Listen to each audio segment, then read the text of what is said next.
All right, episode 6. We finally get to see the Almond Siege, the Almond Siege. Is that right? I think so. We finally get to see her. We get to see her as a kid too, with her dad, which was you know, I wasn't at first. I was like, why did they show us? Why did they show us her as a kid? But then later on, you realize why they showed her as a kid. So anyway, let me start by saying I appreciate you guys. I love you guys for continuing to support this channel. Hopefully beyond the wheel of time, you guys will continue to support this channel. It means a lot to me. I love every single one of you. I appreciate every single one of you. This channel is continuing to grow, and it's because of you. I really do appreciate you. So please like, share, subscribe. Trying to get to 2,000 subscribers. That's the next goal right there. So if you can, subscribe. If not, it's all right. I'm just glad that you're here watching this. So it was an interesting episode, I will say that. All right, we got to see how the trials go with the Almond Siege, and I'm gonna keep saying Almond Siege, and eventually I will get it right. But right now, I'm just gonna keep with the Almond Siege. All right, sorry. But we get to see how they do the trials. I was I was a little disappointed about LOGAIN. I still think he's the man. I still think he's gonna come back with a vengeance. But it was sad to see. It was sad to see the tears on his face. But he said it. He said straight up. He said, and that I still staked that green bitch to the wall. All right. And you couldn't do anything about it. He let them know how powerful he was. It took 9 of you to try to get me down, and you still couldn't do anything. You couldn't do anything with 9 of you. 9. Ooh, he's powerful, man. I'm telling you, he's not done with it. His performance in this episode, his performance in all the episodes he's been in so far has been incredible. This guy is great. This is the first show I've seen him in. I keep hearing in the comment section, you guys telling me, hey, he's also in this show called Money Heist on Netflix. And now, since I know that, I'm most likely going to check that out. So stay tuned for maybe some reviews on that show, especially with my man LOGAIN in it. Oh, let me know if that's something you're interested in. If not, you know, I'll still do some reviews. But man, just the pain that he is suffering right now, not having his powers anymore, you know, he's really suffering, and he wants to die. You see it. He says, please kill me, please kill me. And at this point, I'm looking at the Almond. He's like, man, she's a terrible person. Hey, she is just gonna let him rot like that? Like, come on now. The way she's handling these things on the Almond Siege is, I can see why a lot of the other Aes Sedai don't like her, that are just saying, you know what, she's out for blood, she's power hungry, she's just using her power all willy-nilly. I think that's the first time I ever used that word. All willy-nilly. All right, so so yeah, she's using her powers all willy-nilly, and the sisters don't like it. And Liandrin especially. Liandrin does not like the way the Almond Siege is talking to her. She just wants to go off on her. And I'm liking Liandrin more and more. I'm telling you, I told you before in one of my other videos, I told you, I like bad guys, all right? Liandrin's a bad guy. I like her. She's doing a great job in this show. That actress, and especially in the first scene and this scene, that in the trial, man, she just knocked it out of the park. She is doing a great job as Liandrin, as the bad guy. I don't know how she is in the books. I'm sure she is a bad guy in the books, but I don't know how, you know, she was written, and if her emotions are written in the books as it's shown in the show. So let me know in the comments section. Is Liandrin better in the show so far, or is she better in the book? I mean, there's a lot of books, so you can't really tell me right now. But are you liking Liandrin's portrayal in this show? Because I like it, and I haven't even read the books. But anyway, you see the Almond Siege with her father, and they get back from fishing, and I didn't know this at first. I saw that she was channeling, and I thought that her father didn't know, but he obviously knew, because later on they get back to the house. It's on fire. It was burnt down. It's not on fire. It was burnt down by the Dark One in his army. I'm guessing because they left the apostrophe. They left the apostrophe there. So the half of the yin yang, the yin and yang. And that's what means, you know, the Dark One is there, or whoever, the bad guys. Let's just say the bad guys. I don't know if it's a Dark One necessarily. We still haven't seen the Dark One. We're gonna see him soon, though. I can feel it, especially after the end of this episode. So Moraine looked terrified throughout this whole scene. She is terrified. She doesn't want to be there. The sisters that are surrounding her, they don't want to be there. They just look scared. And after seeing the scene, I know why they're scared. I can see why Moraine is terrified of the Almond Siege, of Szechuan.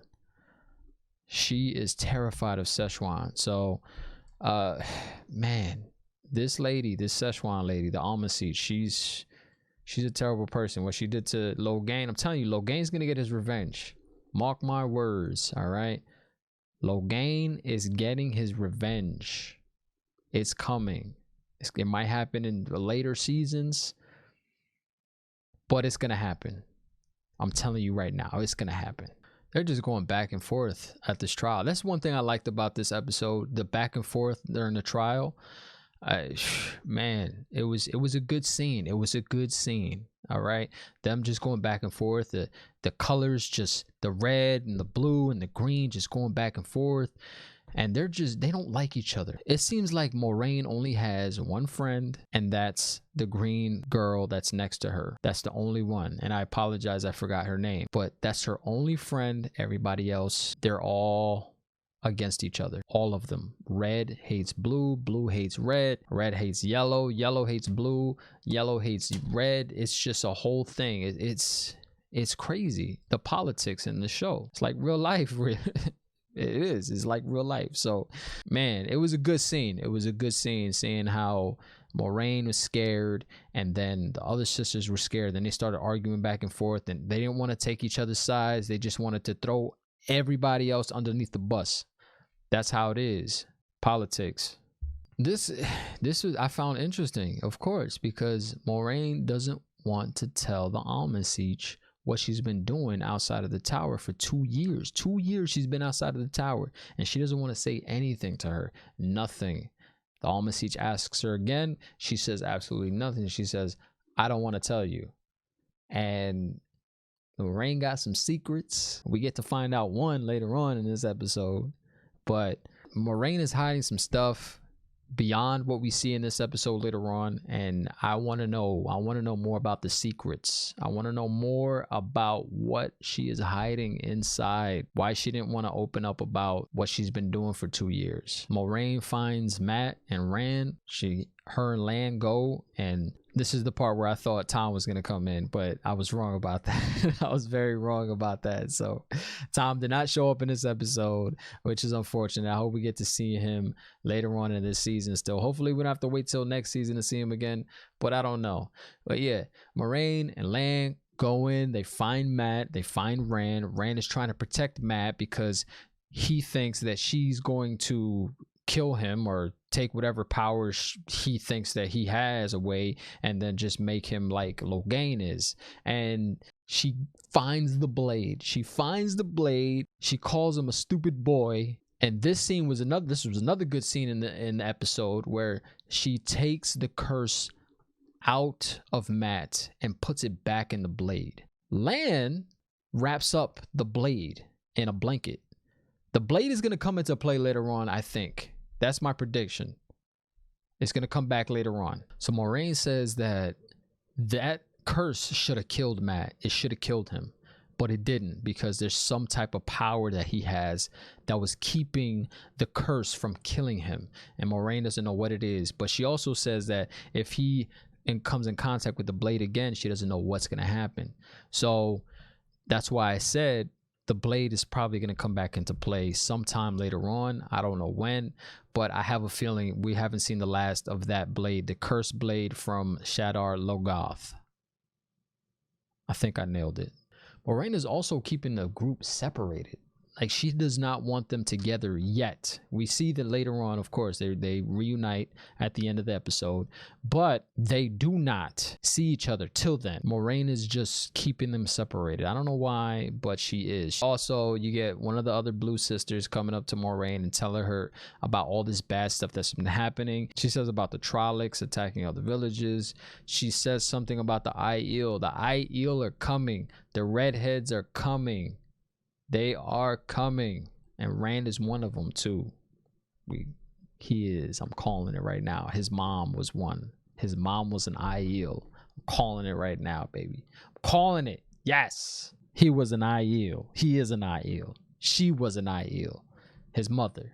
Egwene gives the rings to Moraine, and that's like I said in my other video. It's like closure. Now we know the sisters are gone and we can lay them to rest, their rings at least. We know what happened to them and that's it. So, and my man Valda, he's mad. I'm telling you, he's mad. He's going to get some type of revenge on somebody. I don't know who, but he's going to keep killing some sisters, and he's going to be really mad when he realizes the rings are gone. The rings that he worked so hard to get, they're gone. Those are his trophies, and they're all gone. So he's gonna be mad. He's gonna be mad. Now, I don't know if Moraine's the only one that can do this, but she masked the bond between her and Lan. Like, she just masked it, and he was wondering what's going on. I can't feel her anymore. So how long can they mask a bond with their warders? That's a question right there. I didn't know that was possible. Is Moraine the only one that can do that? I doubt it, but he was mad. Hey, how do you expect me to protect you if you're masking the bond that we have? I can't feel you. How am I supposed to protect you? So that's gonna come to play later on. She's gonna do something, and Lan's not gonna be able to protect her, and it's gonna be a life and death situation, and that's not good. That's not good.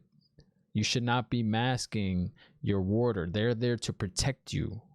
All right? Doesn't matter if you want to go out and do something secretive. You guys are together for life until one of you dies. Do not do that. That is not good. He's there to protect you.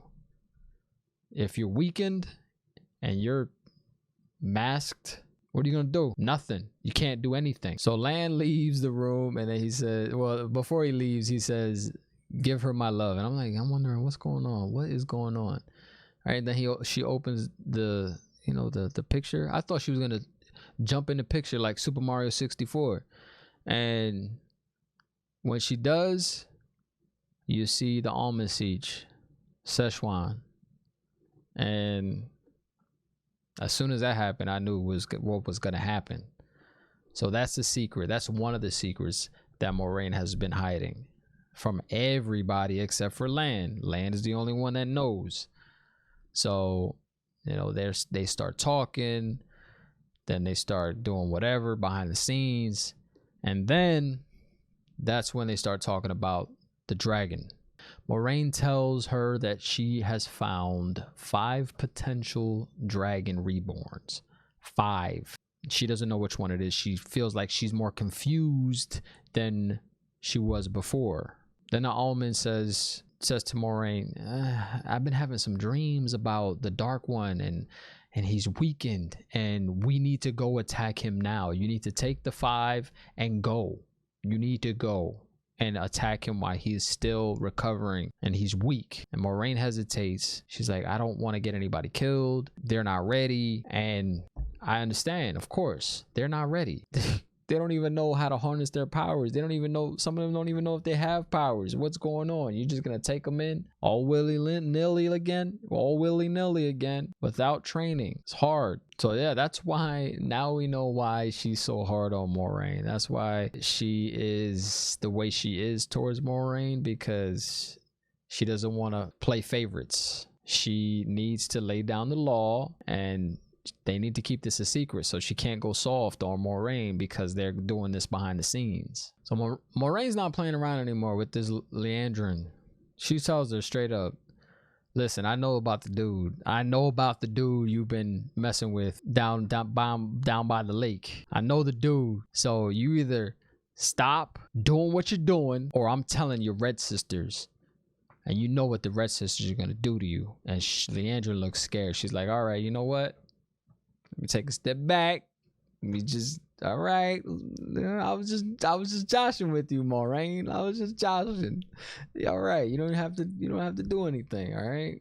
You take a step back, let you do your thing. I didn't even see you.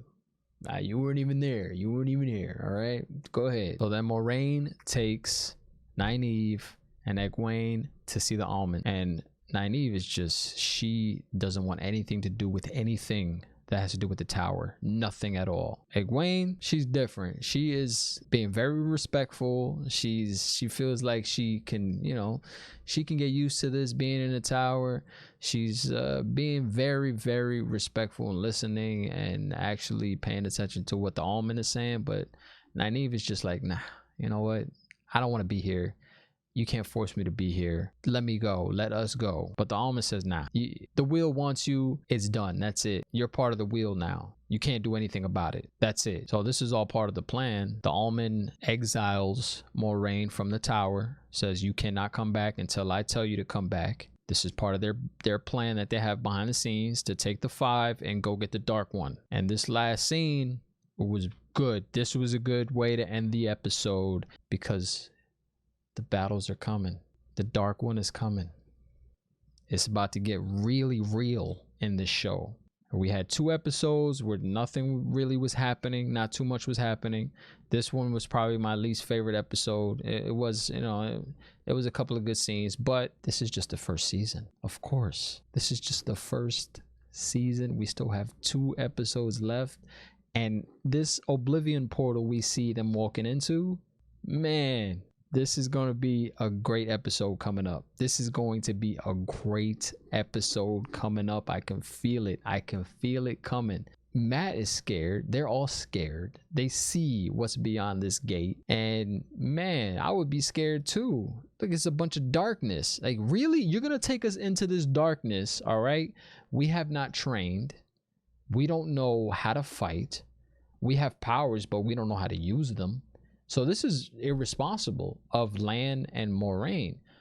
But I understand, in a way, you want to try to get the Dark One before he has time to heal and prepare. But you're throwing them to the wolves. I mean, Perrin won't be afraid of the wolf when he comes in contact with it, but you're throwing the other ones to the wolves, all right? That's not cool. So I'm excited to see what happens in the next episode. I really am. So it was nice little reunion at the end. But then when they saw the Oblivion Gate open, they were like, oh man, really? We just got back together. Now we got to go into this Oblivion Gate and try to fight the Dark One. And oh man, I'm scared, man. I'm scared. You could see it on their faces. And Matt doesn't even go in. Man, what is up with Matt?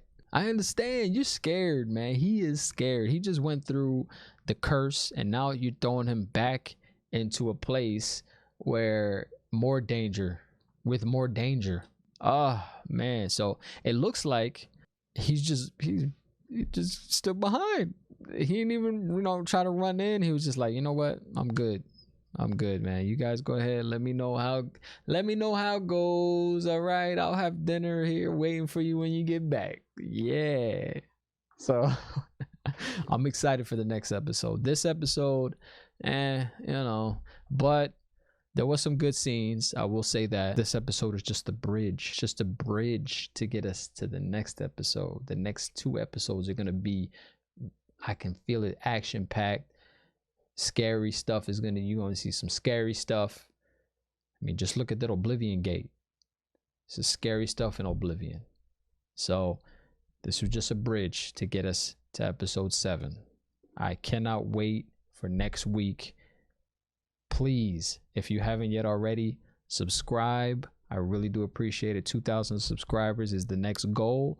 I love you guys. I appreciate you guys. Like, share. Let me know what you thought of this episode in the comments below. It wasn't my favorite episode, to be honest with you. But like I said, it's just a bridge to get us to episode 7 and episode 8. It's coming up. We're going to get some crazy stuff happening next. And it's only the first season. It's only the first season. You guys keep telling me that I haven't seen anything yet, and I cannot wait to see more. I can't wait to see more. Man, it's gonna be awesome. It's gonna be awesome.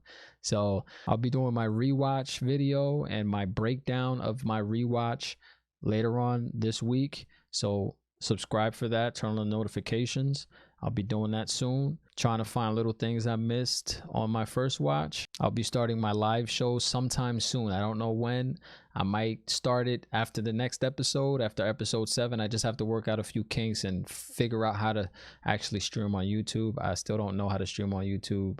So give me some time and I will be doing my live show sometime soon. And I still haven't figured out a time and a day yet. I stream every Tuesdays and Thursdays on Twitch, twitch.tv/treadinglightly.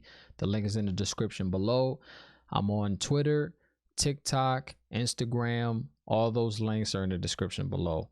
Feel free to follow me on all those platforms. I love you guys. I appreciate you guys. You guys are amazing. Please continue to support the channel. If not, I understand. YouTube's a big place. There's a whole bunch of content creators, but I'm just glad that you stopped here to check me out. So that means a lot to me. Stay safe and have a good one.